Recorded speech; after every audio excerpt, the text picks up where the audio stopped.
Good evening. I have 6 o'clock, so I'm going to go ahead and begin. Hope all of you are well and glad to have everybody here tonight. Let me just make sure. Sharon, can you hear us okay? I've already checked on you, Helen Jan. You there? Have to turn your microphone off. Okay, maybe she stepped away.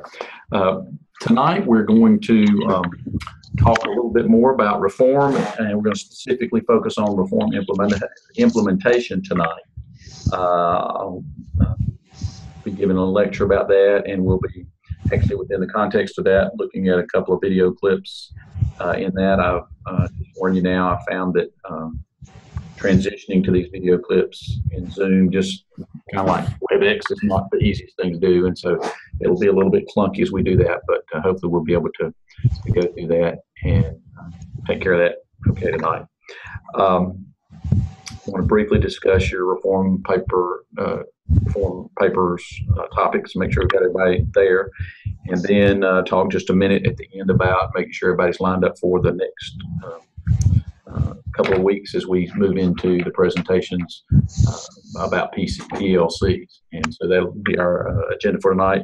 I don't know that we'll be here as long as we have some other nights, so that might be good for you. But tonight we're going to move toward talking about reform implementation. So let me get that pulled up here just a second. And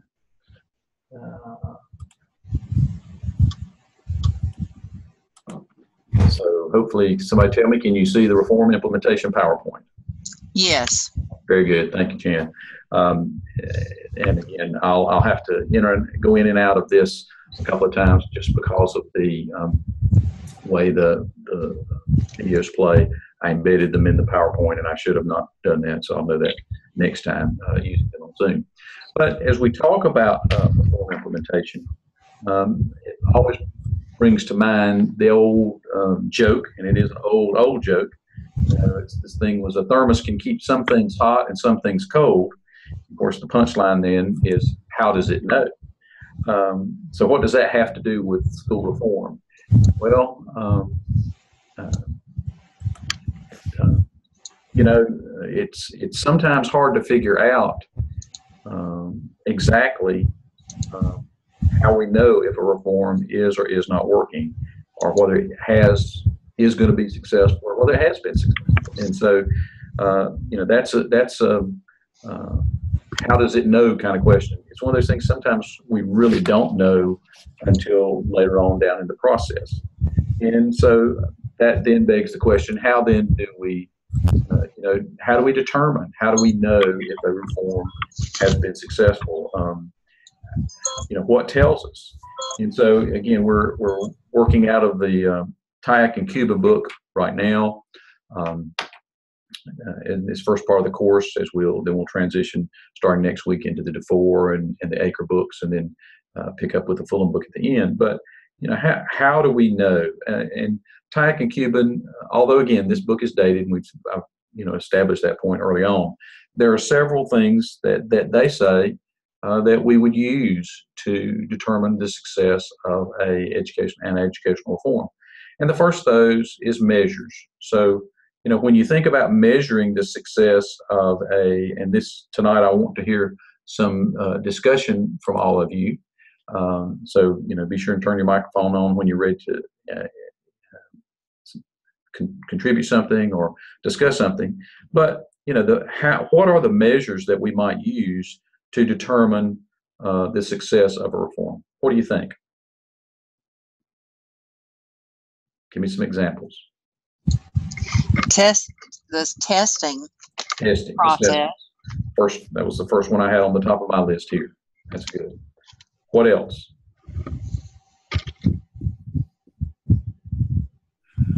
Somebody else give me an example. Teacher evaluations. Teacher evaluations. That's a good one. Any others?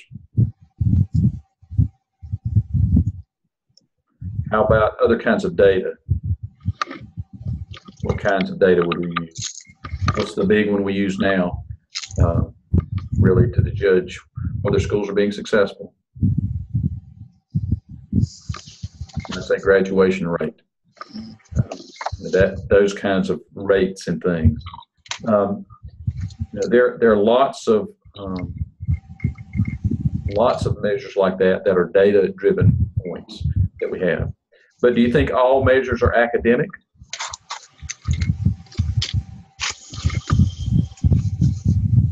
Sharon, you and Danielle join in here. Are all measures of reform academic? Are they all academic measures that determine whether reforms are successful? Are there things other than academics? Not necessarily. Maybe the sustainability could be a measure. Yeah, and we'll talk a little bit more about that a little bit later on, but that's a good point. I think one of the things that is highlighted for us in our schools here is teacher retention. And then looking at things like the survey, the working conditions survey that teachers take yearly. I think that's actually very, it's used. So good points. Are there some maybe non-traditional or non-data things that you use to judge the success of reforms? You've implemented a new program. Are there some things that where you're not measuring, counting necessarily, or using these tests and the data, but where you're assessing whether something is successful?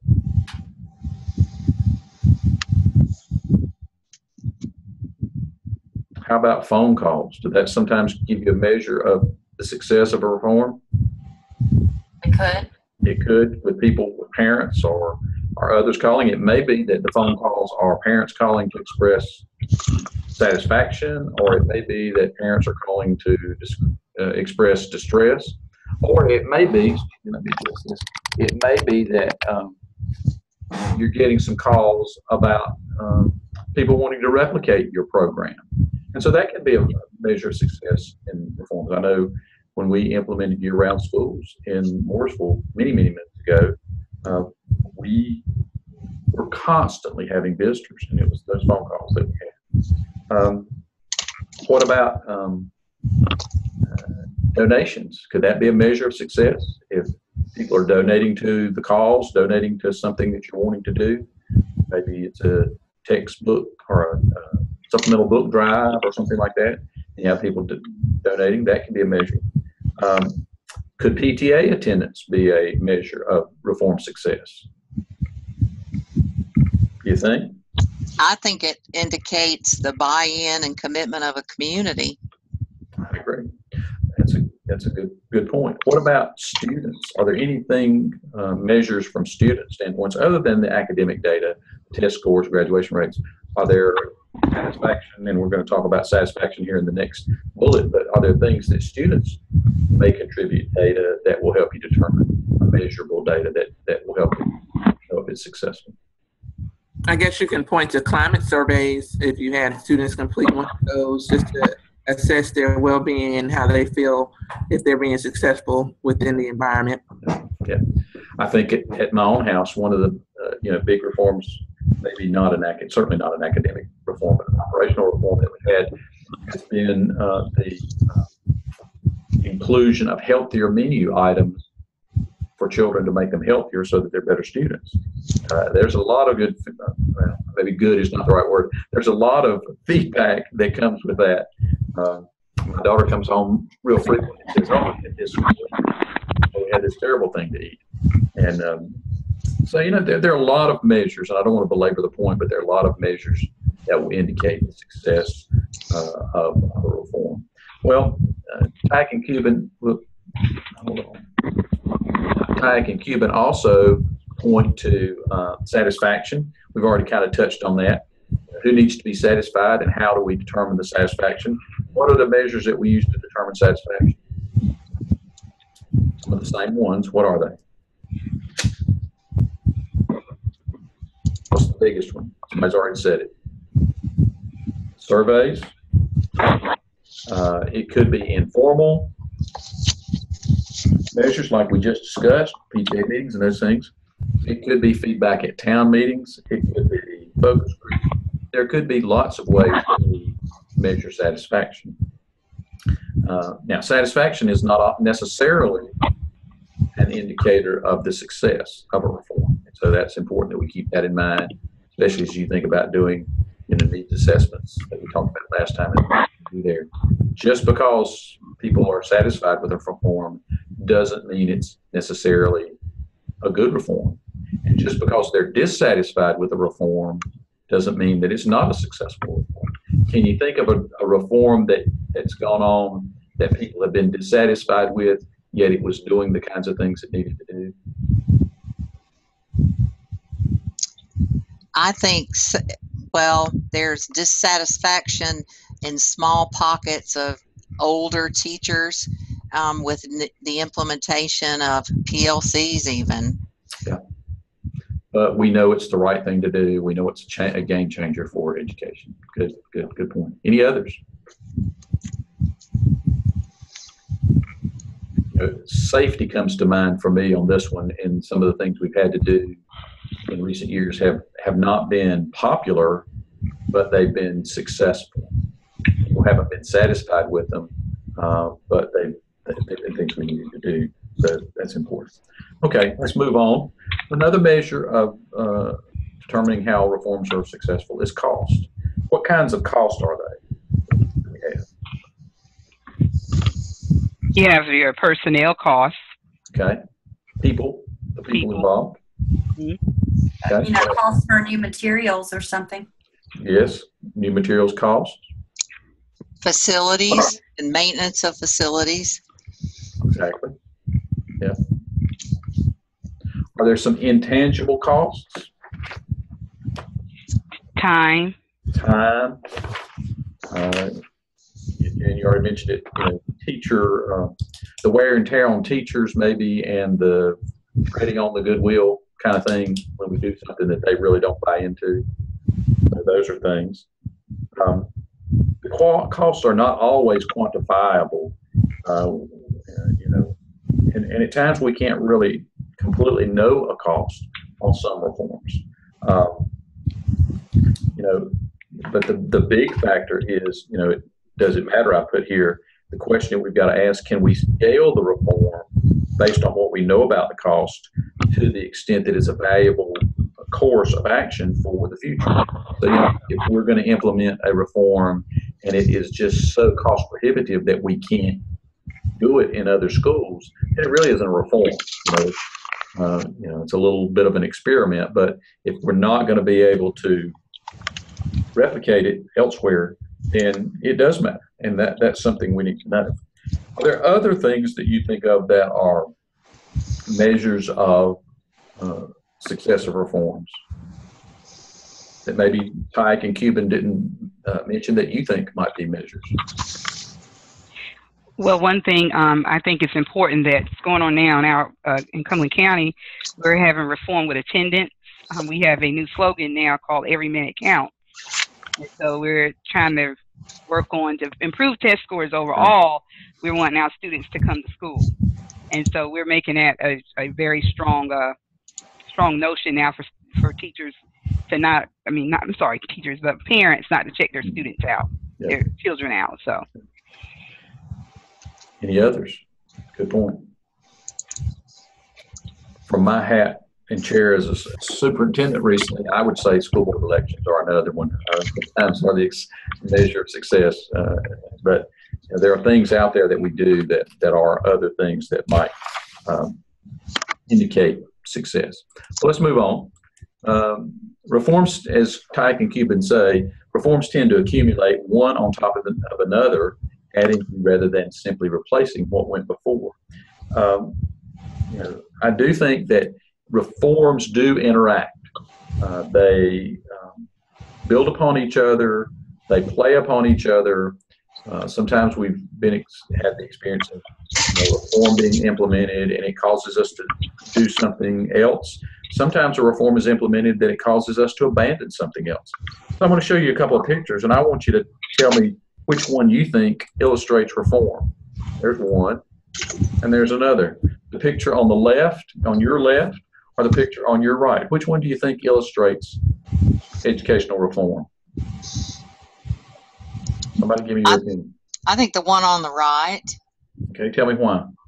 Well, looks like a reaction's occurring, and what's being poured in once it's inside the other liquid looks totally different. Okay. All right. Anybody else have a thought? It looks like to me like you're adding something. It's already something there, and you're just adding. Mm-hmm. That was the comment I was going to make for the second picture, the picture on the right. Okay. You know, when I put this up, sometimes I'll have people that will say both. Do we have reforms that look like the reaction on the left? Yes, I think so. Got any ideas of examples? Uh, Well, let me ask you this one. Which one let's take Common Core. Which one of these looks like Common Core? The left. The left. The left. I think so. You know, it was almost an explosion that we had. And so, yeah, I think there are reforms that we have that are a reaction, that is a violent reaction, or maybe a very dramatic reaction. And then there's some that it's kind of a commingling and going in and changing the color a bit, but leaving some of the context that's there. You know, back to when we talked at the very beginning of the class about reform versus change. I think, you know, these two pictures really give some examples of that. So, you know, reform or replace. You know, reforms rarely replace what's there. They commonly, and this is what TIAC says, they commonly add complexity. And I think that's a characteristic that we need to think about when we think about reforms, that they're not replacing. We talked about selective abandonment. We don't abandon things. We continue to have more. They add complexity. Can you think of some examples of where something has added complexity?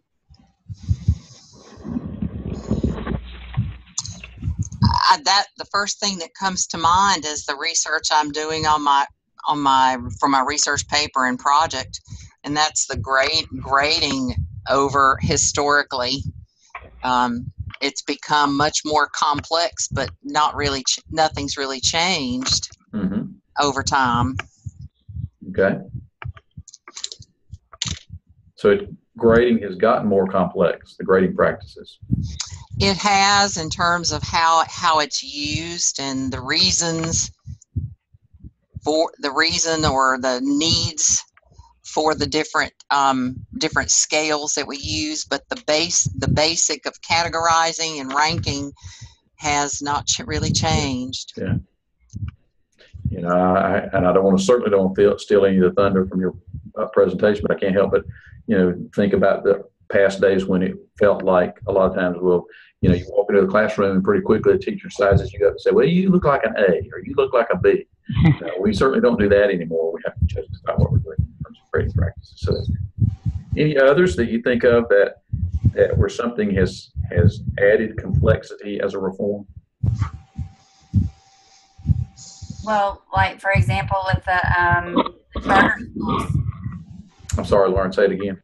With the charter schools, that idea has added a ton of complexity to a system that was already pretty complex in itself. Yeah, right. From the early days, and we talked about it, and we talked about the history of reforms, the first class, from a single charter school.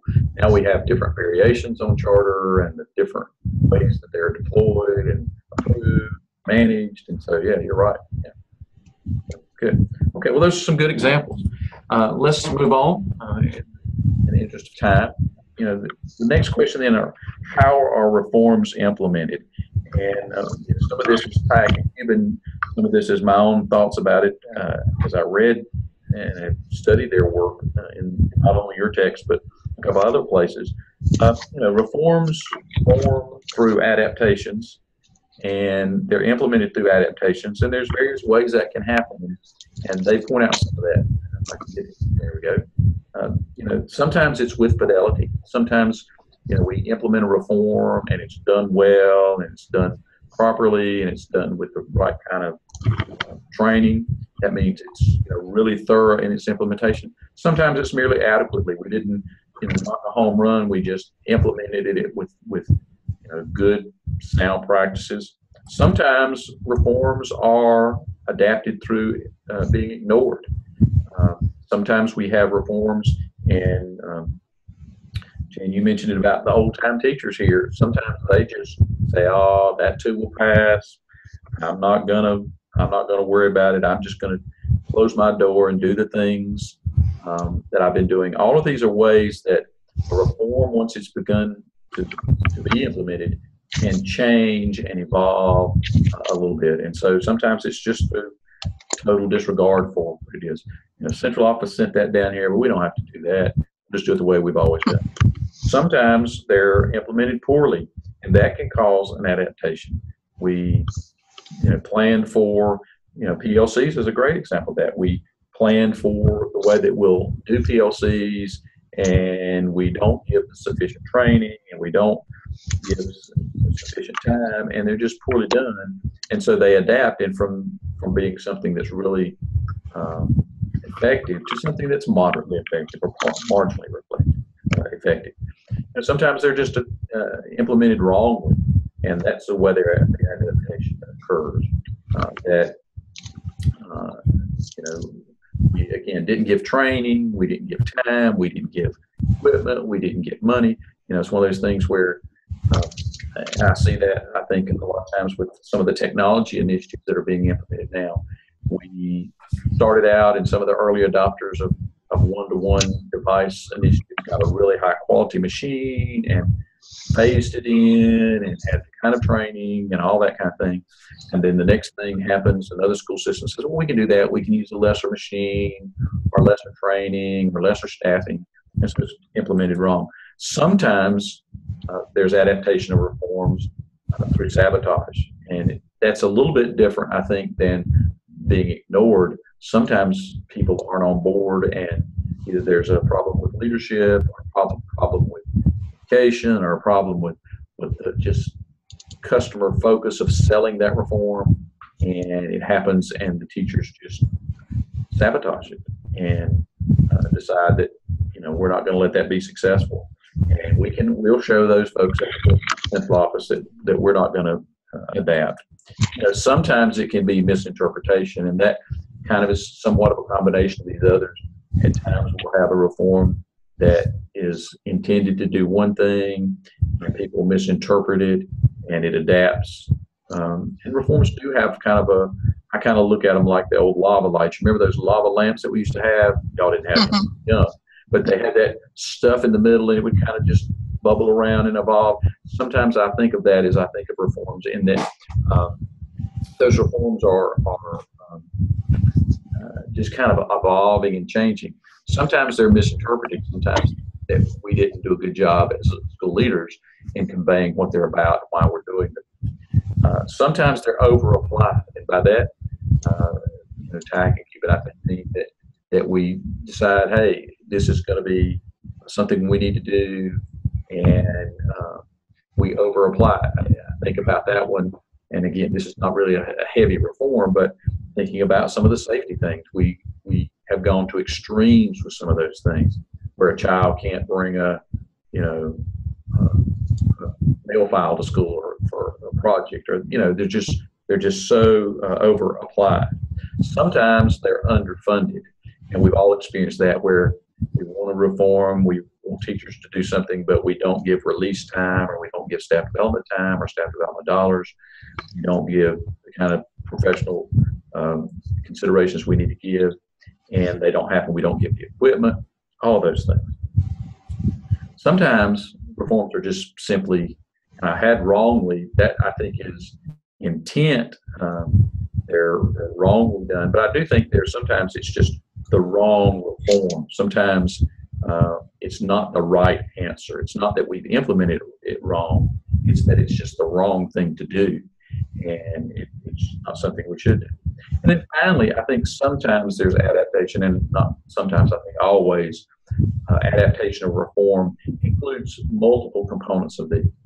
Occasionally we get something that's implemented with fidelity and adequately. But many times you'll see there are more negatives on it than there are positive. I think more often than not, the reforms are, at least after the initial implementation, there are problems with the implementation and such that there's adaptation. If you've done much study with quality management and those things, and implementation of reforms and new programs, there are always early adopters, those people who get in there early, adopt something and do it with fidelity.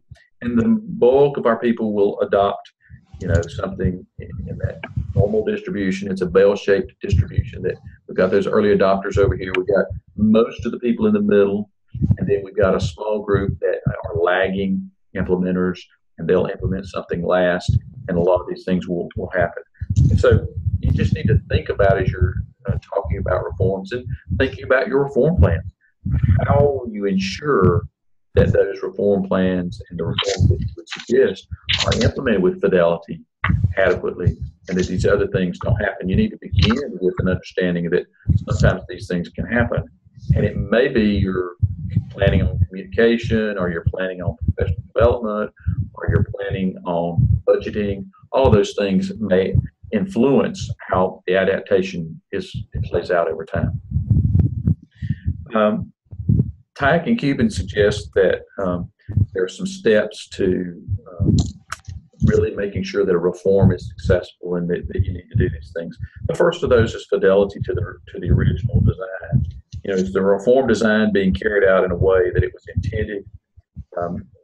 If you think back to when we talked a little bit about James Conant back in the 40s and 50s, promoted the idea of consolidating smaller high schools into larger ones. And it was done with fidelity. We did a lot of that across the country, where smaller high schools came together and created large comprehensive high schools. Was it a success? It was at the time. Now many places are dismantling that success by going to smaller high schools with school within a school and academies and those things. But at the time, it was a success. Another reform criteria, success criteria, was effectiveness in meeting the preset or predetermined outcome. Tyke points out that sometimes preset goals may result in unintended consequences. His example is the rush toward testing that resulted in such an emphasis on rote learning, and critical thinking was ignored. We were so determined that we wanted to have minimum competencies met, and everybody reaching a minimum competency, and we created laws and practice policies for those things. And what we resulted with was in many cases, a watered down curriculum that just went to that level of minimum and didn't go beyond it. And so we had a group of students who were able to perform these upper levels that weren't doing so because we were accepting that minimum competency test, competency level.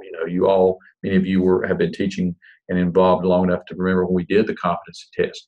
It really kind of watered things down.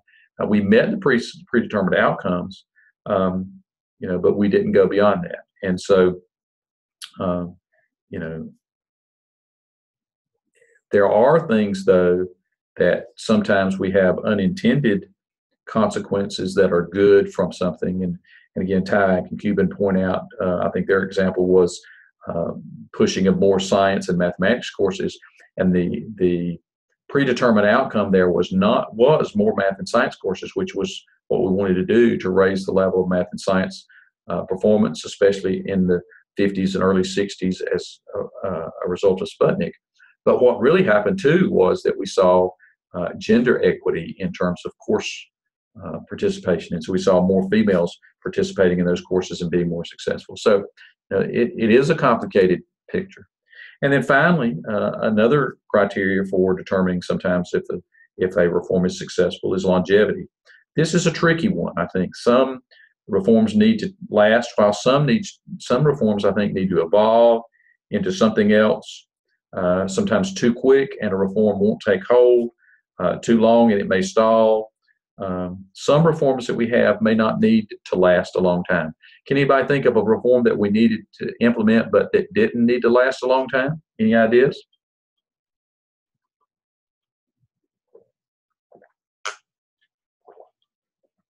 Surely somebody has an example of a reform that we didn't really need or want to last a long time.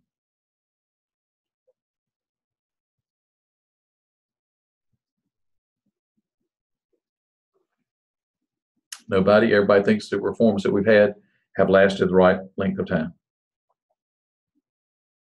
I think certainly the one I've just given you, the competency, raising the minimum competency, was one that we didn't necessarily, that is a reform goal in itself to last a long time. We wanted to go beyond that to higher order thinking. So, they're there. So then Tack and Cuban talk about why the grammar of schooling persists. What is the grammar of schooling? What do you think is the grammar of schooling? Tell me what that is. Give me some examples. And I'll wait on you.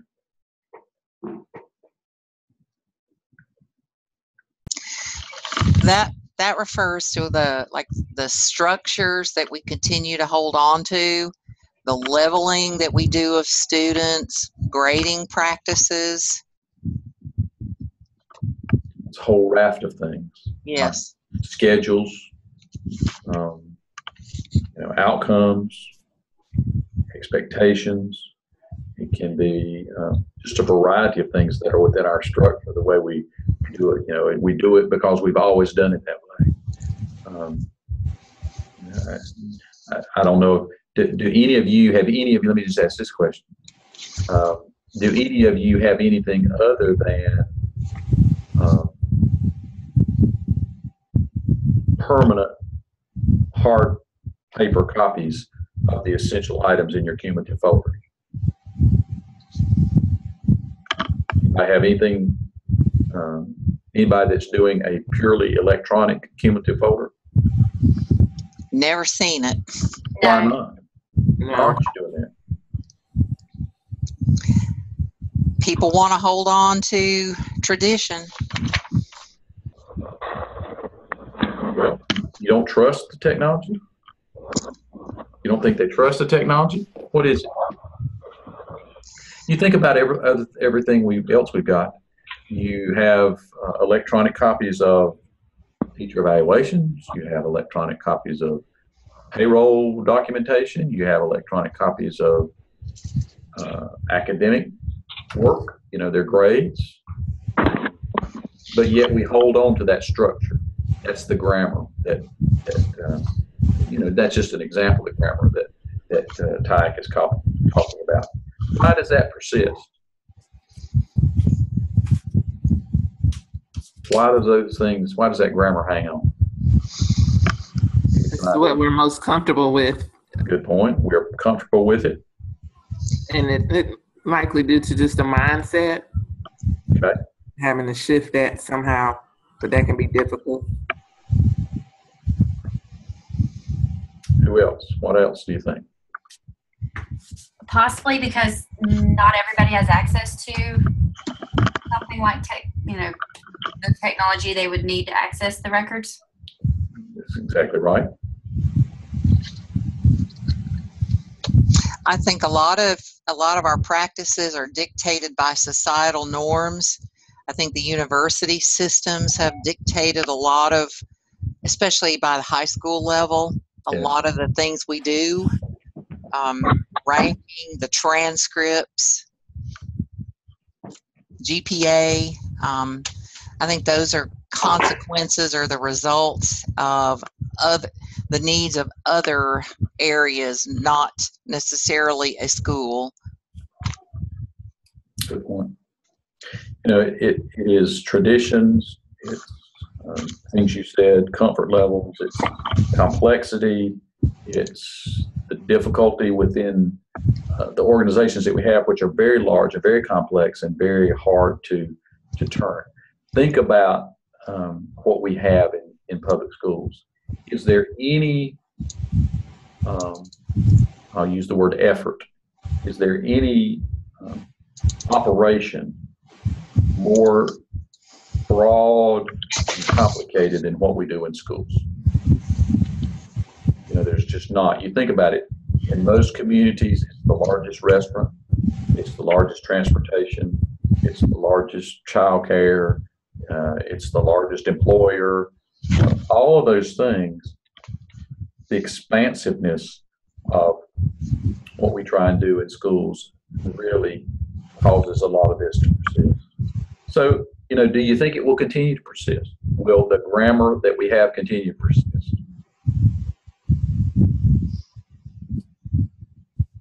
I think so, probably, unless there's a major, some sort of major shift. Okay. Anybody else? I think it will persist. It might, the look of things might change a little bit, and some of the procedural things may change or be tweaked, but unless something drastic happens, I don't see huge changes. Okay. Anybody else?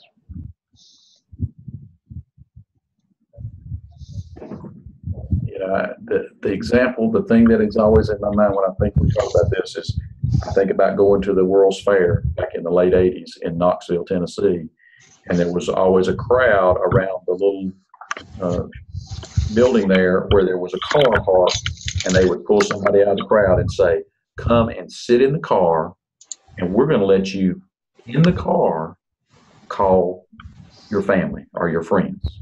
And somebody would come out of the crowd and go sit in the car, and they would make a telephone call, and you could hear it on the loudspeakers in the building, in the pavilion. And we all went, ooh, ah, and we were amazed that somebody could sit in a car and make a telephone call. You know, think about that, how ridiculous that sounds now. You know, I do think technology will make some of the grammar obsolete. I think it will change maybe the language. You know, if we're speaking English now, we may be speaking Italian with some of the things in terms of using that grammar as a metaphor. I think we'll see some changes as we go more and deeper into virtual education. That will really change some of the grammar. But as to what degree, we don't know. That will yet to be seen. So why it persists? Are reforms evolutionary, you know, is the question. Improving, changing, getting better. Are they doing that? You know, are reforms cyclical? I think sometimes they are. I think sometimes we repeat the same thing in a slightly different way. Can any of you think of something that has been a repeat of something that you had before, but maybe in a different way? I'll give me an example.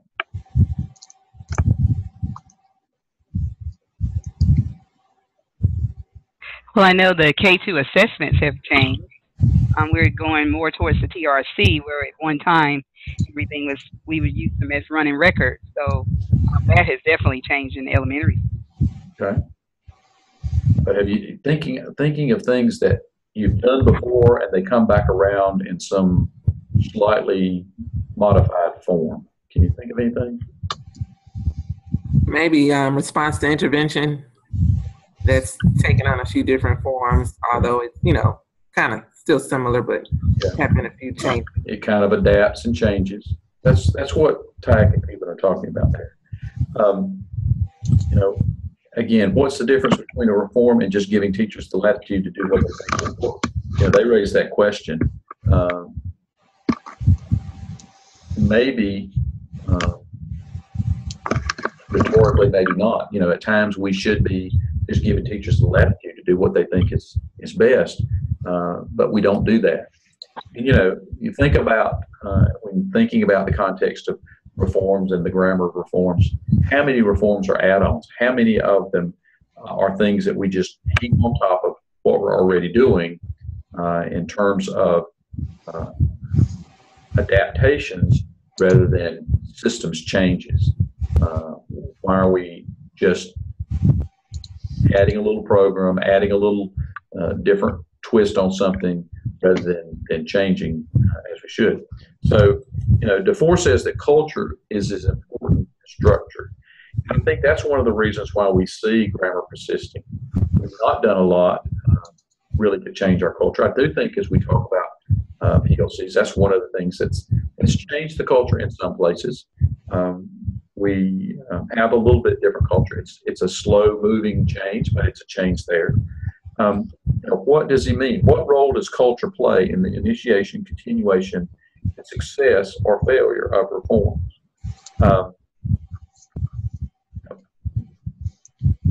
Do you agree that culture is important as structure in implementing a reform?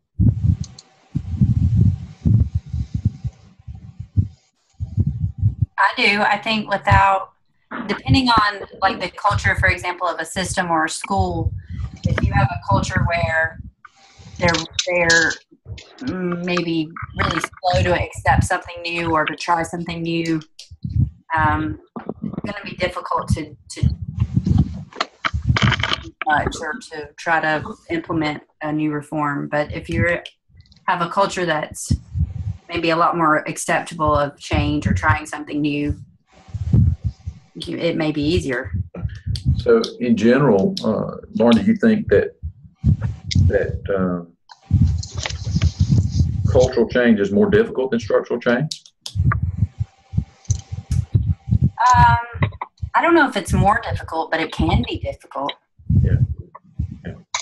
Yeah. Many times schools tend to try and want to change structure without attention to culture. And I think whatever the reform that you implement, it's been my experience, you do have to do something with culture, whether it's one-to-one initiative or year-round schools or Common Core, whatever it is.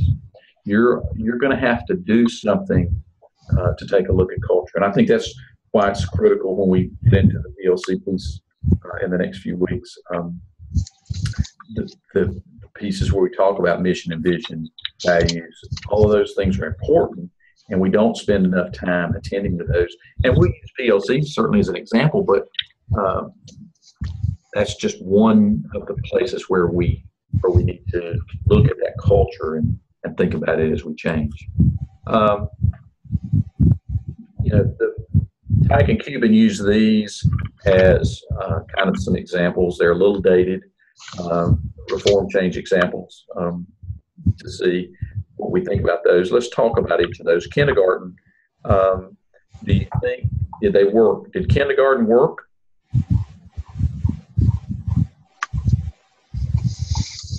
Well, let me ask this question. How many of you on here tonight did not go to kindergarten? I did not. You did not? I'm with you, Jan. I didn't go to public kindergarten. I went to church daycare kind of kindergarten, but it wasn't a public comprehensive kindergarten. You remember how they began? How did kindergarten begin? What was the schedule? Half days. Half days. Originally, it began with teachers teaching half a day, then having a half a day to prepare and plan. They were really only teaching a half day. And so then what happened? We decided, well, some places decided we couldn't do that. We had to give a full day of kindergarten. Some places did morning kindergarten and afternoon kindergarten. But what was, and Tyke and Cuban kind of point that out, what was the focus of kindergarten? What was it to be?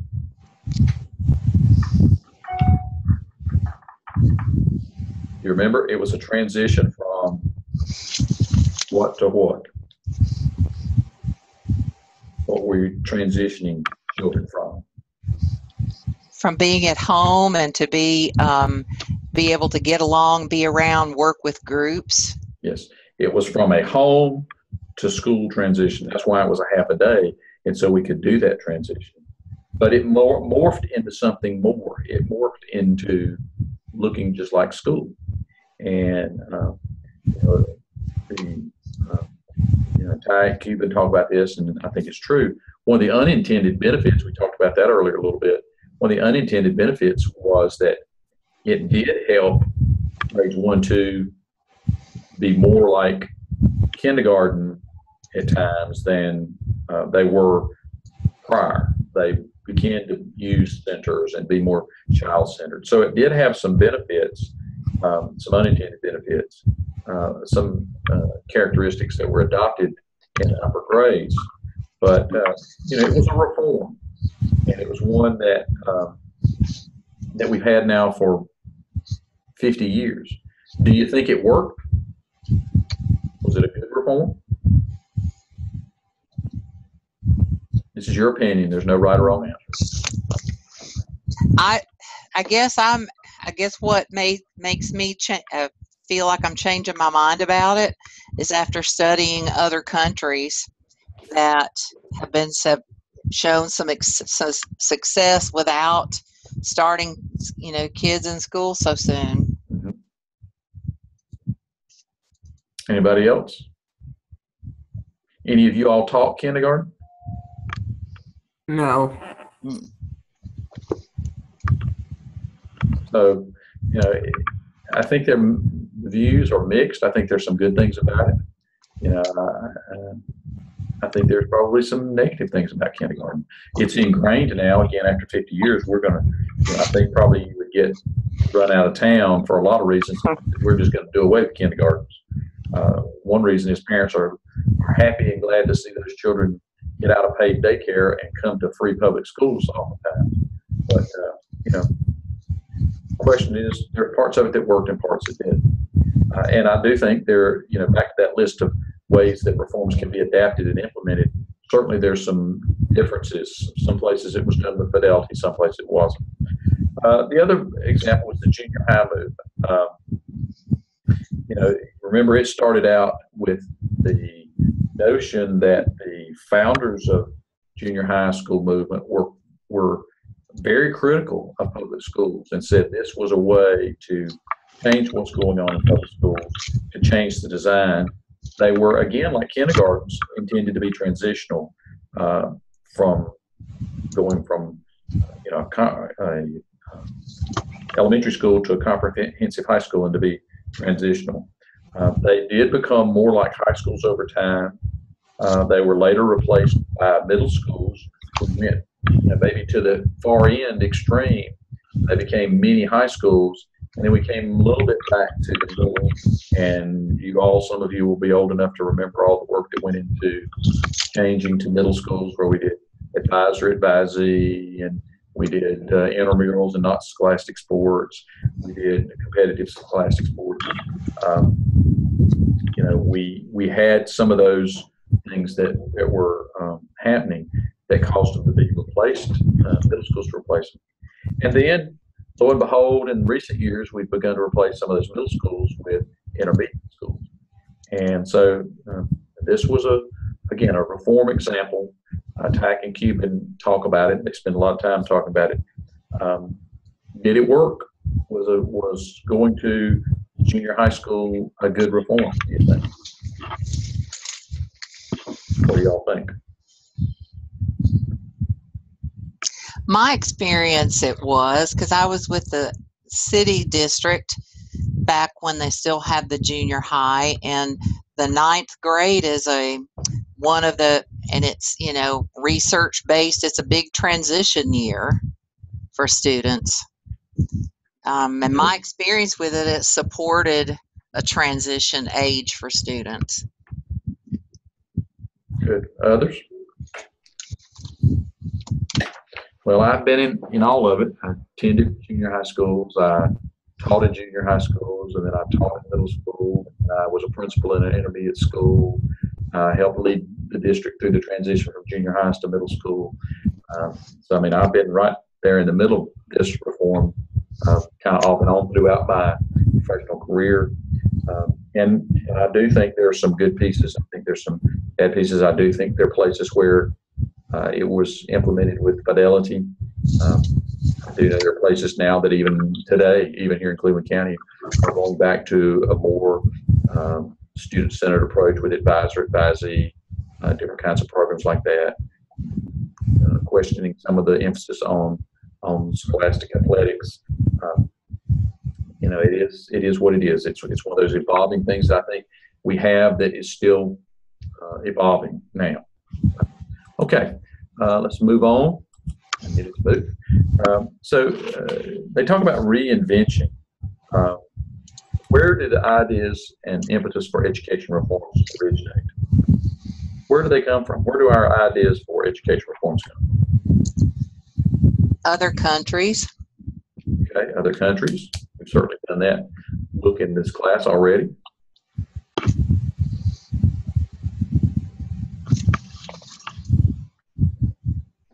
I'll ask this question. Is it always educators? No, sometimes they're taken from like business, almost business models of. Okay, good.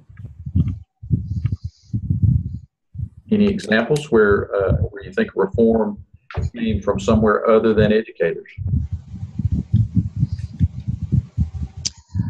Well, I think one of the things that we've talked about as a district with, for instance, for PLCs, and that's been a focus here in our school, is the idea of, I guess, like a business, it's ever evolving, and you have to base you set your structures up based on the needs of the community, which are constantly changing.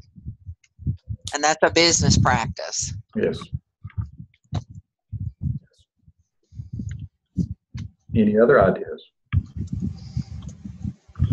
Well, I think, and I don't know, I could totally be wrong, but I think the idea of the teacher evaluations is more of a business kind of minded.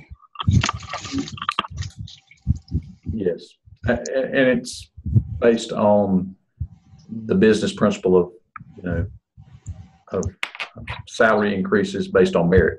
Right. That's what it is. Yeah. Okay. Do you think this has changed over time? Has the involvement of others besides educators, has that changed over time?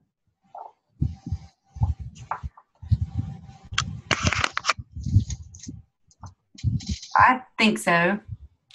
Who do you think is more involved in education now than in the past?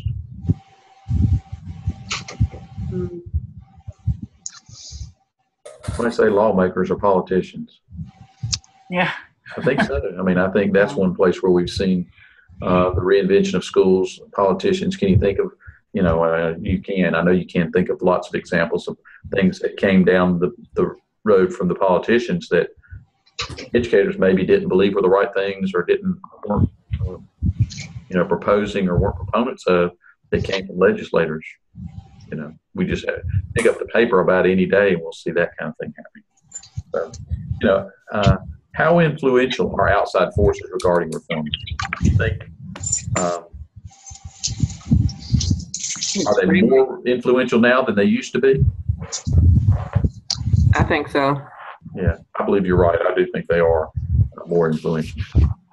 The external reformers, Tyke and Cuban said they start from scratch reformers have been from outside schools, technocrats, professors, business leaders, politicians, foundation members, etc. Those people that are not public school administrators have been those who have said, let's just start from scratch. Let's just wipe the slate clean and do something different. Why do you think that is? I think they're looking at how society is changing. Our culture is changing now. It's becoming more globalized. Yeah. I certainly think, and along that notion, Sharon, I do certainly think that the ability to communicate more quickly, the Pope's wheels hadn't hit the ground today before there were pictures all over the world of him arriving in the United States. Somebody says something tonight between now and bedtime that is controversial, and by morning it's all over the world. That our politicians or whatever, somebody has an idea that schools are not doing something, whether it's true or not, they come out and say it, and that proliferation of information really is causing reforms to be from places other than outside schools. I do think too our society has changed to the degree that we are a society more so now that is more focused on the me rather than the we. There was a time when school reform would be about a community believing in something, and now it's about an individual believing something. They want to start their own charter school, or they want to start their own school based on a particular thematic idea. So I think that's why we have that.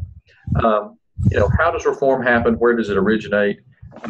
These are some thoughts that I had. I think it is intentionally. Sometimes reform is unintentional. Sometimes it's internal. Sometimes it's haphazard. Sometimes it's external. Sometimes it's purposeful. Sometimes it happens disruptively. Those are the things I think that we think about. What the difficulty, I think, of implementing reform exactly as it was conceived is part of this whole picture, that we can't just wipe everything out and start over. Reforms are generally, as Tyka said, heaped upon one another. They're generally conceived at a concept level by people who are not going to implement reforms. Many of the reforms we have are not being implemented by the people that have conceived them. I think of some exceptions to that. I've got his book here somewhere in the office. What's the fellow down in Atlanta everybody goes to see? It's up on the table. You all tell me. National Teacher of the Year. You're going to have to help me out. Know where that book. Are you talking about Ron Clark? Ron Clark, yes. He's one of those people who has tried to implement some reform, but he's done it in his school. He's created a school. But then he takes those things out and tries to implement them or share them in other places. The point being, reforms are generally designed at that concept level, and it's that replication where we run into problems. The implementation of reforms, the different elements, is often done by subordinates, not the people who designed them or the people who originated them. And then sometimes those people who are implementing the reforms may have minimal information or less information. The fidelity of implementing reform gets really more difficult over time. Why do you think that's the case? You think it would get easier as we go? Well, sometimes you lose the spunk of that new reform. It kind of dies off. People, the interest and the motivation sometimes dies off as time goes by. Yeah. Any other thoughts? Good, Sharon. Sometimes people that want to take reforms and try them where they are don't always have the skills or the training or the dedication that it takes to do, to go through with implementation. Yeah. Can you all hear me? We can. Okay. I think a lot of times, because there's so many changes that people just tend to, they don't want to implement it because they feel like this is another just fly by night sensation. So they're almost waiting for the next reform to come along, so they never really implement it to begin with. Anybody else? There may be contradictory programs in place. Oftentimes, because we do add-on reforms, it may be that the thing that we're trying to reform, we just need to do away with it and start this new program. But we never do that in education. We always transition, and so that may be a problem. And there may be problems when reforms are implemented for one reason, but are actually intended for another purpose, and that sometimes helps. Happens in education. We say on paper or we say publicly we're implementing it for this reason, but really there's another reason why we're doing it. So those kinds of things happen. As we pause here, I want to give an example and share with you an example of this. The New American Schools Corporation was designed. Was meant to convey a coherent and comprehensive set of school-level practices by the school behind a goal of high performance by all students. Those practices would cover all grades and all students in the school and in all important functional areas of the school. And so I have video that I want to show you. The corporation was, I'll use that word, corporation, that was formed. This you'll see is very old. You'll see very old. It's 20 years or so old. Let's watch it and then we'll talk about it now. It's going to take me just a minute to transition out of this, so just be patient here. Hang on. Now, can you all see a picture of the White House? Excuse me, the Capitol. No. No. Okay. Hang on just a second.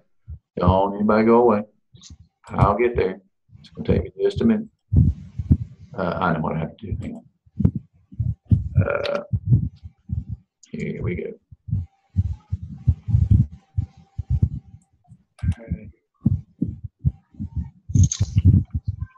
Here we go. Hang on.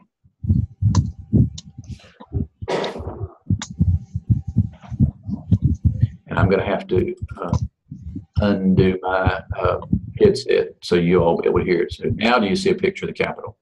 Yes. Yes. Hang on. Here we go.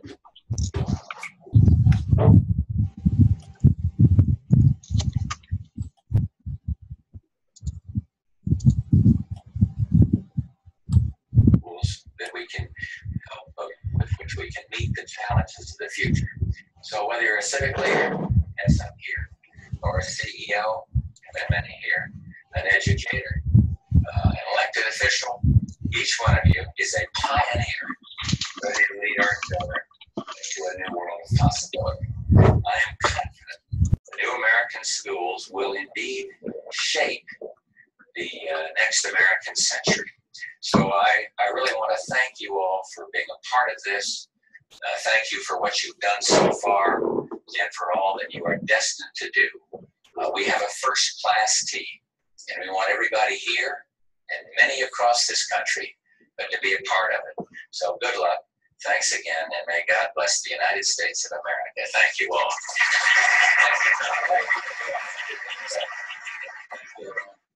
These are members of the board of the New American Schools Development Corporation. Just starting here, Saul Cooperman, head of the New Jersey Department of Education when Tom Kean was governor. Well, he had a group of education advisors to the board. Governor Tom Kean is going to be chairman of the board, and I can't say how delighted I am, and the president, all of us are, that he's agreed to do this. As you know, he's now president of Drew University, and nobody was better in America than Tom Kean was. It helped us understand their educational responsibilities and make changes in the 1980s. The vice chairman of the board, Lou Gerstner, Marjorie Bisco, Frank Schrantz, is somewhere here from Boeing, and Jim Baker. Jim is right behind me. Lou Gerstner's company, as you may know, has been giving away $30 million over the last couple of years to break the mold schools across the country. A precursor of this, Frank Blunt from AT&T will be president and chief executive officer of the company, and Jim Thomas from RAND is somewhere around. RAND will be involved in this. The New American, the idea of unleashing the creativity of America to create the best schools in the world may be, over time, the most powerful idea in America 2000. Nothing's going to happen overnight. Very little will be cooked up here. But what this corporation will do is help communities that want to, across this country, help them create the best schools in the world. First, it takes the will. We already know what to do pretty well. Then we have to block some of the obstacles out of the way, but finally, communities that may want to create these schools will have one of the design teams that are spawned by this corporation to count on and call on to help them succeed. We've been missing that in America. Communities in Tennessee or Idaho or Washington State who wanted to create a new school might have the will, but not have people on hand to help do that. This is moving rapidly. I'll ask Governor Kean to say a word about the schedule, and then we'll be glad to take take your questions. I'll say I would about the schedule. I wrote it down, dropped the pamphlets and everything. But Okay. Could you hear that okay? Yes. Okay, good. How many of you are familiar with the New American Schools Corporation? I'll be surprised if any of you are familiar with the New American Schools Corporation. Oh, hang on, excuse me. It was, as Lamar Alexander says, it was designed to help bring about the improvement of schools. It was about trying to make sure that we had the best schools. It was part of America 2000. You'll remember we've talked about the National Governors Meeting, where the governors came together in Charlottesville and under President Bush #1, and this came out of that. He mentioned several people in there. Lou Gershner, I had a chance to get to know him just a little bit through the work that we did in Mooresville with a R.J. Reynolds Next Century Schools grant. This took place after we got that grant to start year-round schools. That grant was a forerunner to this, but again, the idea was that the country would come together and there would be all these great ideas and that we would have innovation. I don't know if you caught, and we could listen to the whole thing. I don't want to spend the time doing that tonight, but he said, we already know what to do to have the best schools in the world. We just need to do it. Did that belief pan out, do you think? Do we have the best schools in the world here 25, 30 years later? What do you think from your looking at these videos a few weeks ago? Are there some folks that are beating us? Yes. There are. So, I don't think he was exactly right. I want to tell you about one of these schools. Well, before I do that, some of you may remember part of the involvement with this. Do any of you still maybe have or have had Channel 1 in your schools? The daily news show? Had it. It's gone now, probably most of it. That was started by a man named Chris Whittle. And Chris, one morning, Chris and I were both on Good Morning America. We were the first school district in Mooresville to implement that. And there was a lot of controversy about that program that would have advertisements. But Chris was a part of this. It was a time in our country when business was really clawing at the schools to make the changes. But the notion was, through this New American Schools Corporation, not to belabor the point, but the notion was that these innovative ideas would come about, and this corporation would fund those kinds of reform initiatives that could be replicated. One of those happened in the county right next door here. There were about 12 or 15 models that the New American Schools Corporation blessed or funded for reform initiatives. One of those was right next door here in Gaston County. I'm teaching this class, as I've told you before, I'm teaching this class, I'm teaching it with in the doctoral program with Dr. Abernathy, who is Director of Secondary Education there. Also, Dr. Laws here on campus was involved in Gaston County at the time. So hearing them talk about the Odyssey schools, it was really more of an outcome-based program, some community focus in schools. But they got a grant in Gaston County to implement this initiative. And it became so controversial, some of the changes they were trying, the reforms they were trying to make. It eventually resulted in the superintendent being replaced. Unfortunately, there was one of the chief person in charge of implementing the Odyssey schools in Gaston County, unfortunately committed suicide. And I can't, through the years, have always thought that it was a result of all that pressure that was going on. It was in the midst of all that. So that was an example of a reform that this New American Schools Corporation was promoting, was going to be one of the ideas that schools could implement that would change schools.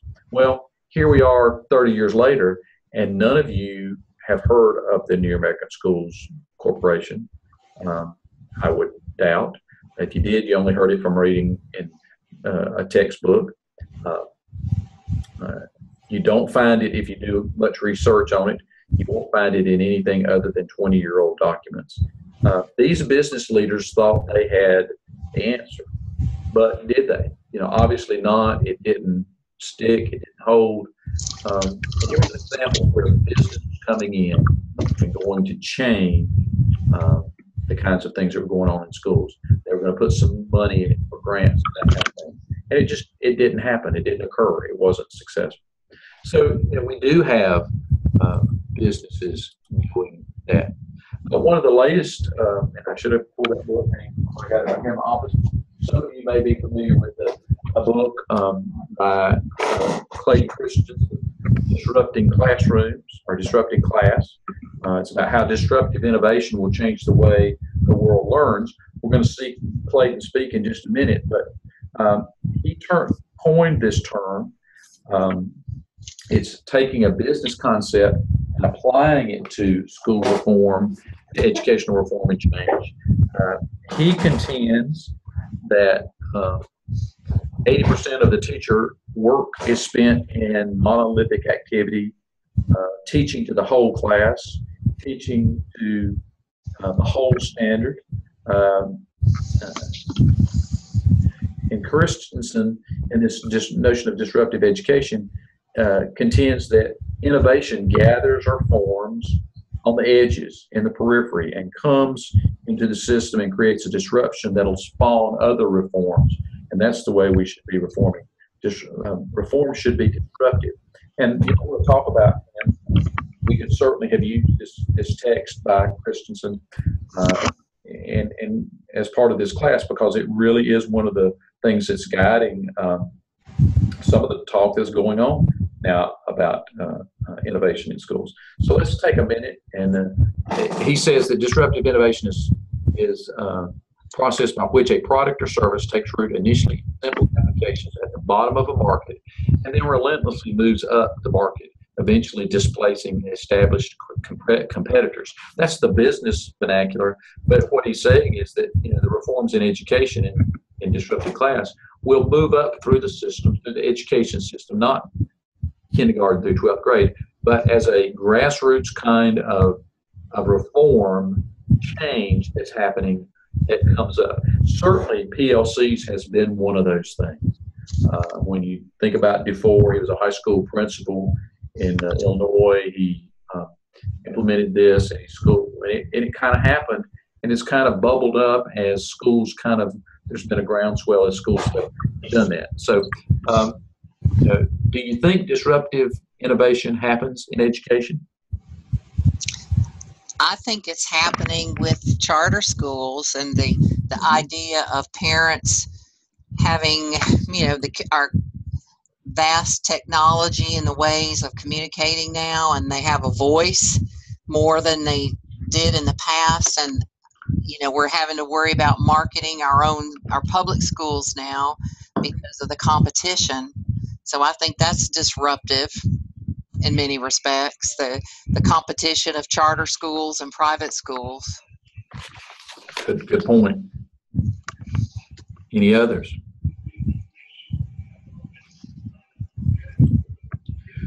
Well, let's go ahead and look at the video. It's about a 5 or 6 minute video, and he's talking here.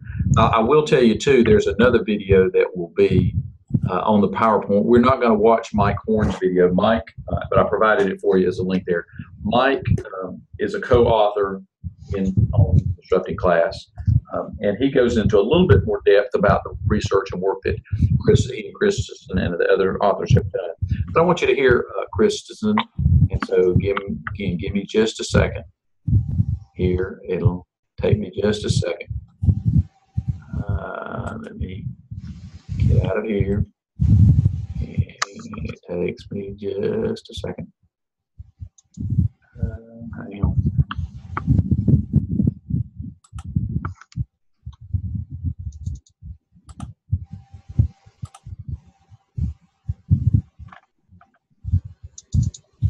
There we go.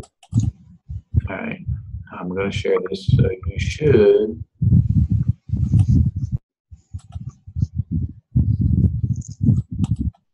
Do you see the Clayton Christensen Institute logo there? Yes. Okay, again, I'm going to have to unplug my headset, so we'll watch this video. It's, again, about 4 or 5 minutes long, so hang on.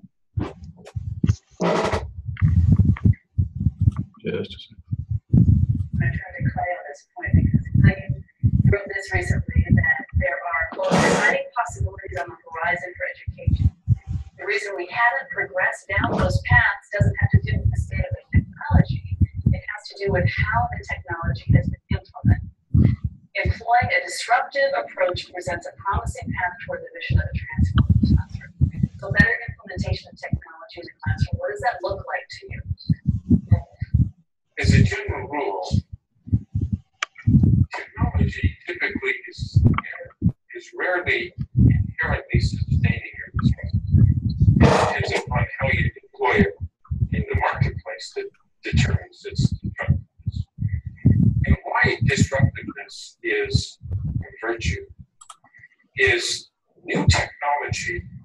If you try to employ it in existing applications, the only way people will adopt the new is if it is better than the old, demonstrably better than the old, in terms of its quality and lowering cost. And almost always, what that pits you against is a very difficult head-on attack on a well-established competitor. On the other hand, what it means to be disruptive is you transform something that used to be complicated and expensive, so that only a few people had access to it. And now you make it so affordable and accessible that a whole new population of people now have access to something that used to be in the realm of the wealthy. And as a general rule, when you do that, you're actually competing against nothing. You're competing against non-consumption because without you, they had no option. And it turns out that that's a much more easier hurdle to overcome if you compete or to compete against nothing. And then you can get roots and you can understand you'll need next and then need next. And ultimately, it then becomes good enough that the people in the prior world see in this new something that is not just good enough, but actually it has other characteristics. So imagine that Saul and I are in a classroom and the teacher's doing as well as she can. And I just want to talk this out because I think he could explain something that I can't get from what because it would be not polite in a classroom. And I can't put the teacher on pause. But isn't it wonderful that we can put pause and I can ask her for what are we talking about? And then I can look online and see there's somebody in Beijing who's working on the same problem right now. And almost always, when the disruption becomes good enough, because it brings things that were impossible to do there. People get sucked out from the old into the new, excited to adopt the new. And that's why disruption is so important.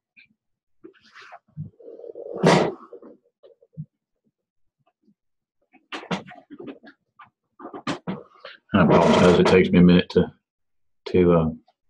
do and undo the parts of this.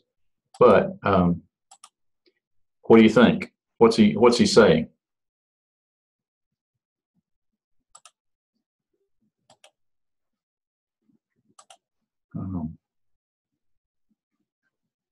Hang on. Let me stop this. Okay. And there's a whole series of these presentations. If you'd like to look at them, they're quite interesting, and he's quite a smart man. Hang on a second.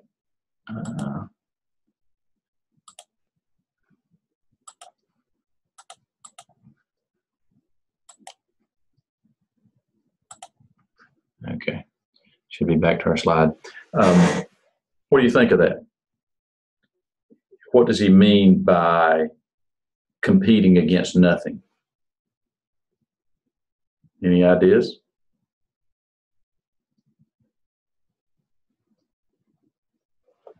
Somebody tell me what you think he means. Mm-hmm.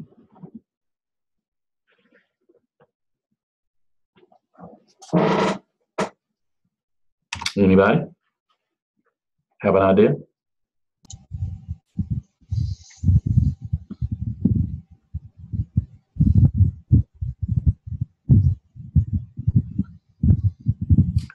Let me ask you this, do you think that was the characteristics of what we've had with charter schools and with, could you see how those were competing against nothing? What would that mean in that context?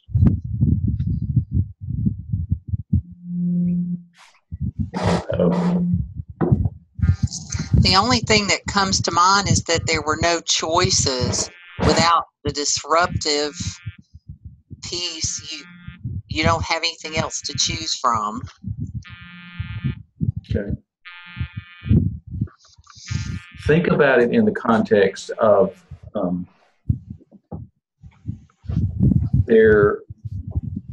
and he's talking from a frame of reference of competition.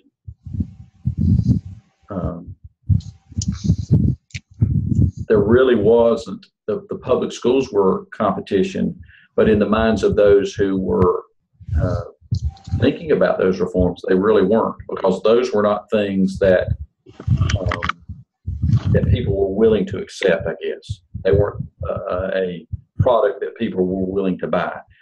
That's where we kind of got into public schools to begin with. It was a non-competitive situation, because people were saying, we'll do our own thing, but the innovation that we're going to have is not going to be competing with public schools. That was not in their minds, I don't think, initially.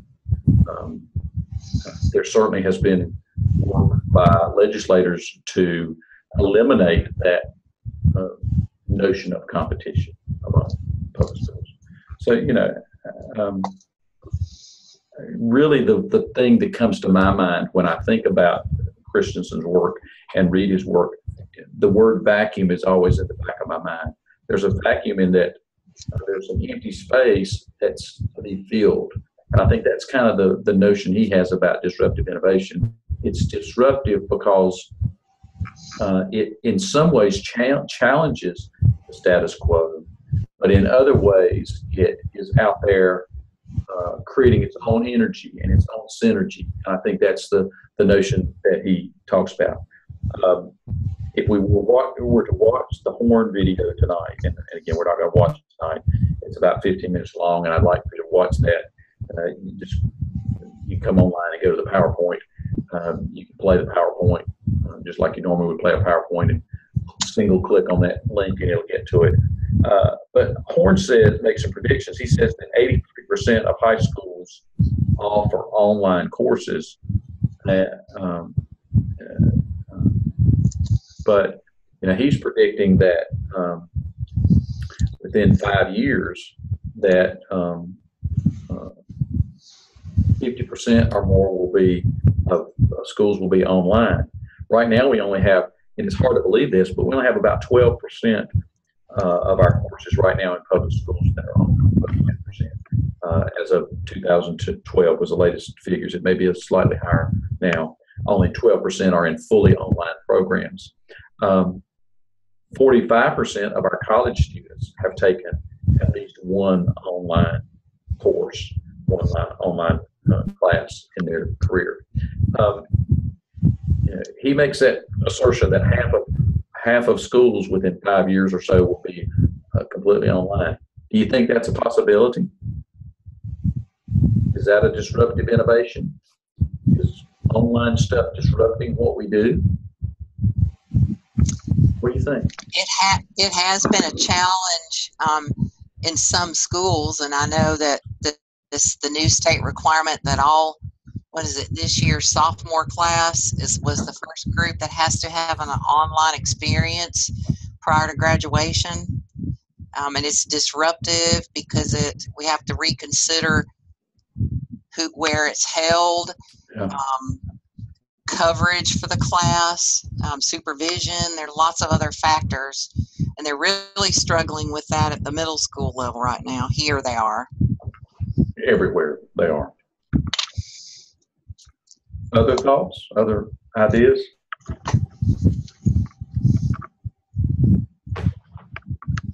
Yes, I do think that it will be a disruption because it's going to change that grammar of the school culture that we have. It's going to because it's going to make everyone more digitalized. We're going to have a digital education versus the traditional education, so it will be, to me, a disruptive innovation. Good point, Sharon. And I don't want to harp and continue to go back to online stuff. But I think we're living in a period of time. If we could, and some of y'all will be able to, because y'all are younger than me. If we could miraculously live to be 150, I think we'll look back and see, whoa, we were at a time when, right on the cusp of a change in the way schools. And again, I'm using the word change purposely and not reform, because I think some of these things, this disruption that's occurring, the innovation that's occurring, has certainly been disruptive. It will continue to be so.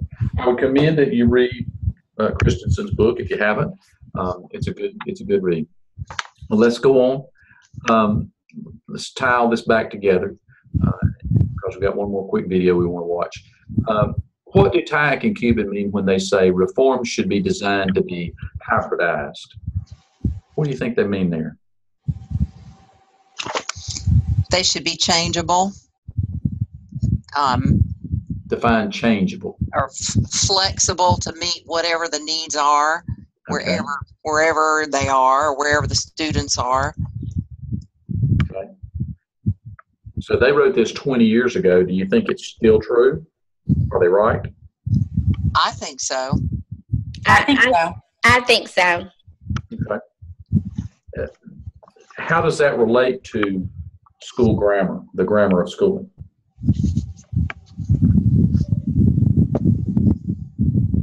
How does that connect? Well, it has to change the grammar. Like we were talking about the virtual learning. That's something that's come up here in discussions, is the idea of the personalized learning, and you meet individual needs in a whole class instead of everybody. We're moving away from everybody doing the same kinds of things. Even if you're doing group activities, it becomes very personalized in that you might have one student doing something digitally. You might have a group of students working as a group, but it's all about individual needs or personalization of learning rather than the whole group's learning. Okay. What does the vast differences in schools, what do the vast differences in schools and systems of schools have to do with this? How does that play in? The fact that we've got, you think about, we've got still in our country, we've got some small town 7-12 high schools. We've got some places where we've got high schools that have 3,000 students. We've got small schools that have one grade level or maybe a combination with 2 or 3 grade levels in it, all the way to 2,000 student elementary schools. How do those vast differences in schools and systems of schools, how does that impact reform implementation and thus hybridization? What's the connection there? I think it brings the whole world to a small school or a poorer school. If you have the internet access, the world's at their feet, and they, without the buildings, without the textbooks. Yeah, you're exactly right. I think I may have shared with this class. Even if I haven't, I'm going to share it again. I was in one of our schools, a rural school here in Cleveland County, about probably a year, maybe 2.5 years ago, and they were talking about, for some reason, they were talking about Italy, and they were talking with, happened to be in the gym, talking with a author in Italy, and had a chance for children to ask questions, and the author was, on, just like we're doing online, and the kid asked something about canals, and the author just took the device and turned it around and looked out the balcony of her window and, showed it across the way, and she was standing right above the canals, and, kids were seeing a live shot of the canals right there. That's just mind-boggling, but it really, we've got schools where that is possible and schools where that's not possible. And so, the differences that we have in schools make it necessary for reforms to be designed with the ability to be adapted to meet the specific needs of the school. And that's a need, that's an essential, but it's also part of the problem. And so, it's one of those things that you're going to get real frustrated real quickly, I think, at times as you deal with reforms, because the frustration of dealing with people, of implementing the reform, of adapting the reform, of designing a reform that can make sense and it can be effective, yet still has its, as we talked earlier, fidelity and quality of it. So, moving on real quick, I want to have an opportunity for you to see one more video, and this one is one that is more for really to make us not go home depressed about who we are and what we're trying to do in schools. Hang on a second. It's one that hopefully will help us feel good about that. And I think hopefully it will help us tie together what we talked about in the last couple of classes in terms of international reform. Most of you all know Saul Kahn, who he is with the Khan Academy. I think there's a little misinformation out there about Saul. I think a lot of people think he's an immigrant, and he's not. He was born in Louisiana, and he is of Indian descent, but he attended public high school. He went to MIT and has a Master's of Science in Engineering and Computer Science from MIT and an MBA from Harvard. So he's certainly an entrepreneur. And I think many of us, included at one point, saw as a threat because of the way he was doing things like the Khan Academy. It's a free online education platform, produced over 7,000 video lessons, mainly focusing on math and science. And, as of August of this year, his channel on YouTube had attracted over 2.2 million subscribers. And his videos have been viewed over 500 million times. And he was named one of the most influential people in the world. So, the notion was to think, here's this guy that has a different model for education that's a threat. But it all started with this public school guy tutoring his cousin and trying to find a way to better tutor. But this question, I think, is telling. I hope this will be an enjoyable little clip for you, about 5 minutes, to hear him talk about his views on education. Can you see the Clayton Christensen logo again? Yes. Okay, here we go. Let me turn to education for a minute. Sal, I want to bring you in here. I read from a report from the President's Council of Economic Advisors. It says global spending on education is $3.9 trillion, or 5.6% of planetary GDP. America spends the most, about $1.3 trillion a year. Yet the U.S. ranks 25th out of 34 countries in math, 17th in science, 14th in reading. About a fifth of our American teenagers do not have basic competence in science. 23% cannot use math in daily life. So that's a lot of numbers, but it gives an idea. Obviously, it's not great. So what's wrong with the way we teach in this country? You know, some people are surprised. I'm actually not as hard on America as sometimes the statistics or the press happen. I mean, you know, I always get into arguments with my family.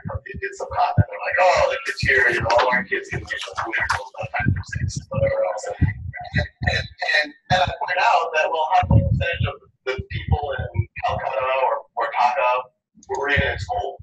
So you're really comparing our 50th percentile to really that 95th percentile. And if you know, whenever you do the country rankings, there's frankly no country that you can compare the U.S. to that is as large and as diverse. It's not South Korea. Those aren't fair comparisons. And so if I have a bone to pick, it's not necessarily with the American system, it's actually with the global system. The global system is, and I write about this a lot in my book, it's a system we inherited from the Prussians. They were the first to say, hey, let's do mass public education. Very powerful idea, but they said, well, how do we do it in a kind of an economic way? They said, well, how do we do anything in an economic way? It was the beginning of the Industrial Revolution. We can batch things together. We can have a process. We can apply some procedures. Kids go together at the same pace. At some point, we can sort the oranges. These oranges are going to go to Whole Foods. These oranges are going to get squeezed for orange juice. And that's a good analogy.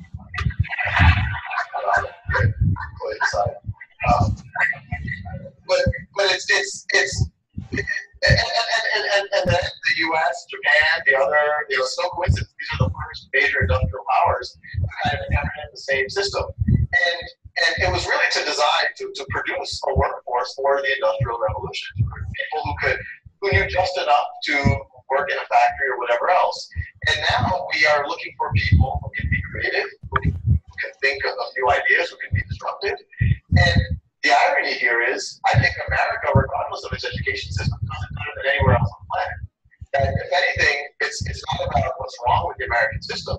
It's actually, in my mind, how can we make it more American? How can we make global systems more American? You know, despite everything that's going on in our school system. I think bunnies are cute too.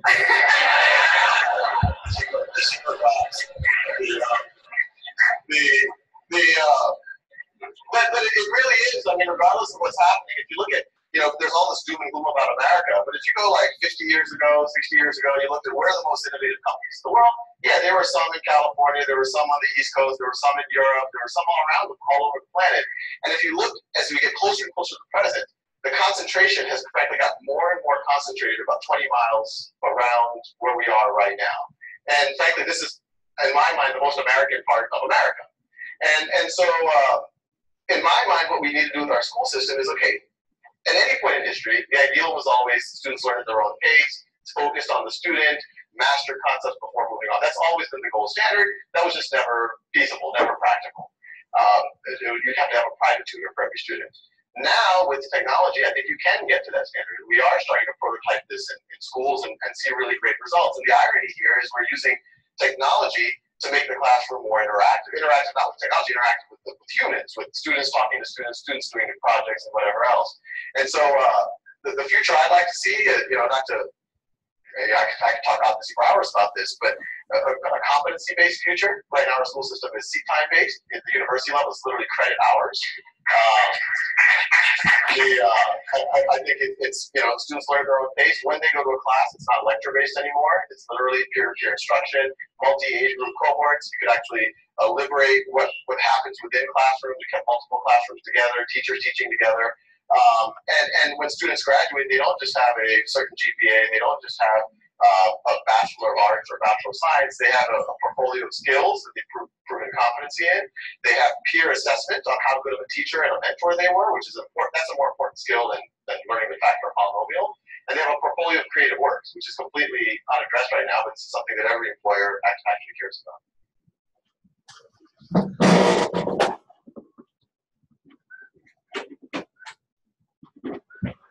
Okay. What do you think about what Saul has to say? Anybody? You mentioned technology. I want to turn to Clay on this point, because Clay, you wrote this recently, that there are, quote, exciting possibilities on the horizon for education. The reason we haven't progressed. Get out of there right quick. All right. What do you think about what he has to say? Anybody? I think what he had to say is it seemed a lot more feasible and realistic than other things that we've heard from folks who make suggestions for reform in education. And the suggestions that he made are things that should be considered. In some cases are already being done in certain areas, certain school systems. Okay, good point. What else?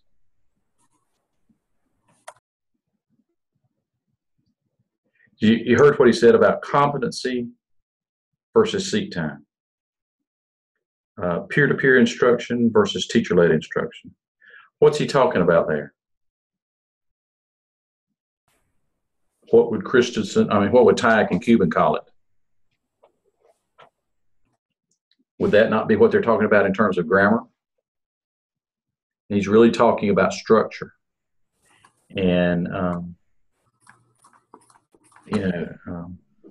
he's talking about those things that are part of the structure that we have.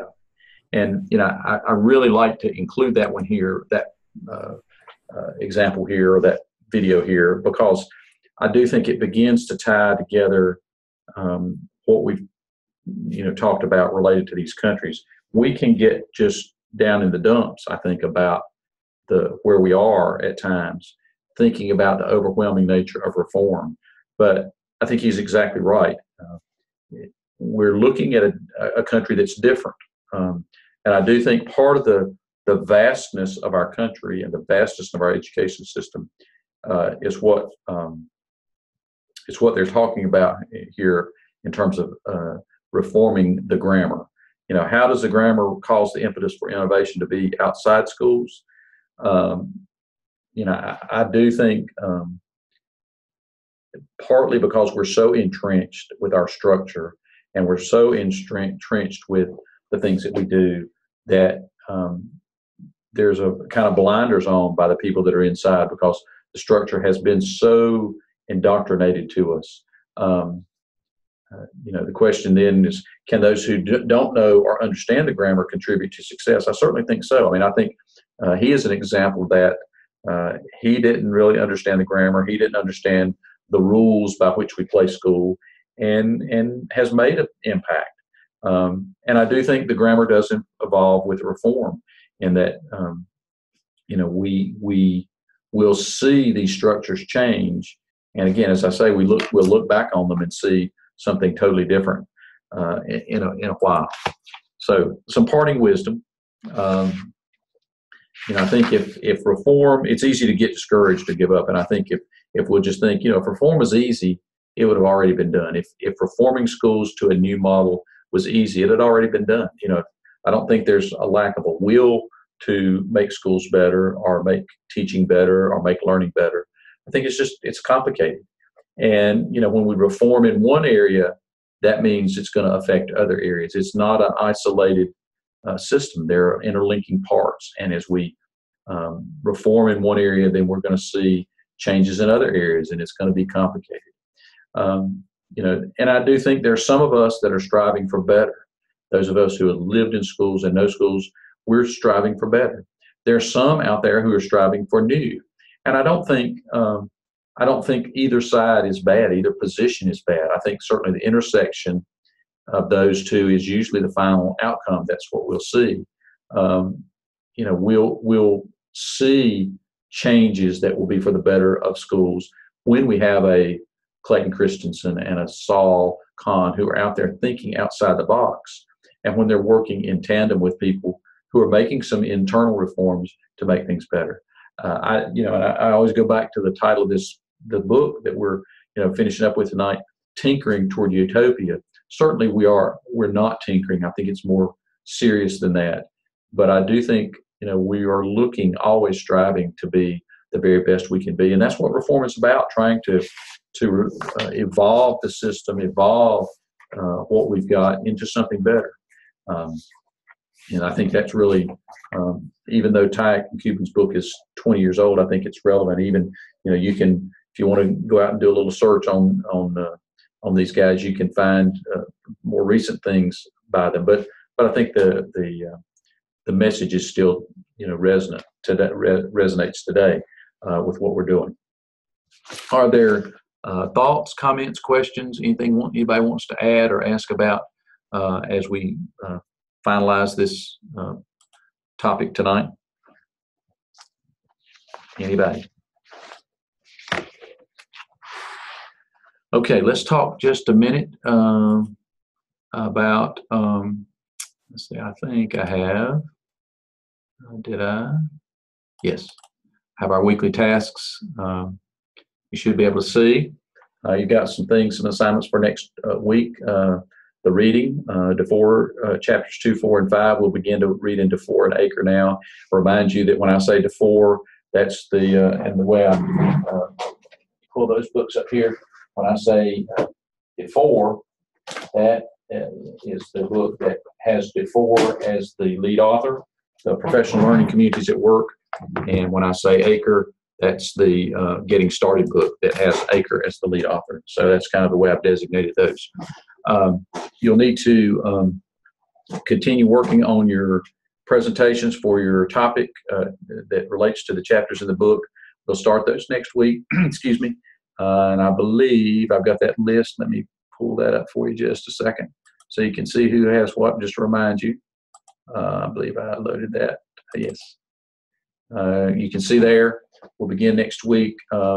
Adrian, you'll start us off with the introduction to PLCs, and then nobody signed up for the building foundations for the PLC's mission, vision, values, and goals. And I'm glad, because that's my favorite part of this whole looking at these chapters. And so I'll do that one, and then I'll do the making the shifts topic, and then we'll move on. Lauren, you've got the changing the culture. Sharon, focus on learning leadership roles is Jan, and then Kevin, teaching impact, and then finishing up training and professional development, Danielle. So hopefully you're working on those and getting that done and be ready to present those.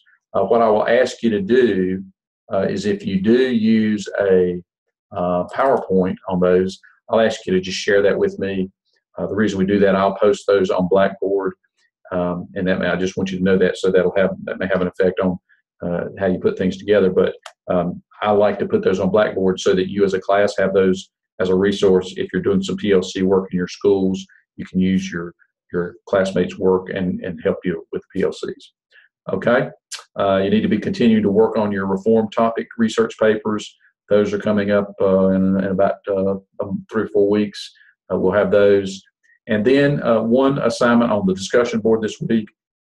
I want each of you to, it's time now that you should be decided on your school reform plan, area of focus, whatever it is. I've talked with several of you about those. So I want you to submit in the discussion board a paragraph about the area that you're working. If it's transportation, if it's grading practices, whatever the area of reform that you're looking at, I want you to submit a paragraph kind of describing what the focus of your system reform plan will be. Certainly, I'm not asking you to do your to submit your plan. But if you're at that point, we talked about needs assessments last week. If you can share a little bit of information, if you have it, about the areas where you think you'll be collecting some data as part of your needs assessment, that'll be good. Again, I don't want a paper. I want a paragraph. So you need to be concise with this. My area of focus will be this, this, and this. We'll be looking at this. Be collecting this data to do that. And certainly, you're not to the point now where you're going to have all the answers to it. I just want to know what the big question is going to be at the beginning. That should be submitted this week before next Tuesday at 8 a.m. Okay. Are there questions tonight? Anybody? Anybody have anything that we need to talk about before we close? I will say this one other thing, and all of you here tonight. It is taking me a little bit longer to do the upload and transition of these Zoom videos. You have to convert it to a different kind of file, and then you have to render that file to put it on YouTube. So it'll probably be Thursday before I'll get the class. If you need to watch anything, and if you want to look at any of it again before I get it loaded.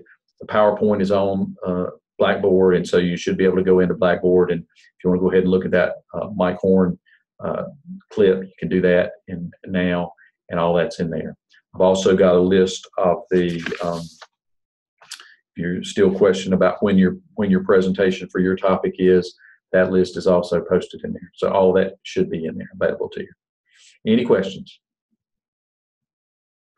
Okay, if not, we'll close, and I hope everybody has a good rest of the week and a good weekend. This coming week looks like it's going to be a little cooler and a little bit more enjoyable, so that'll be good for everybody. Have a good evening. Thank you. You too. Thank you. Thank you. Dr. Boyles, can I talk to you about my paper? Sure. Or the actual reform topic? Sure. Please do. So, so from a paper, for my research topic, I wanted to look at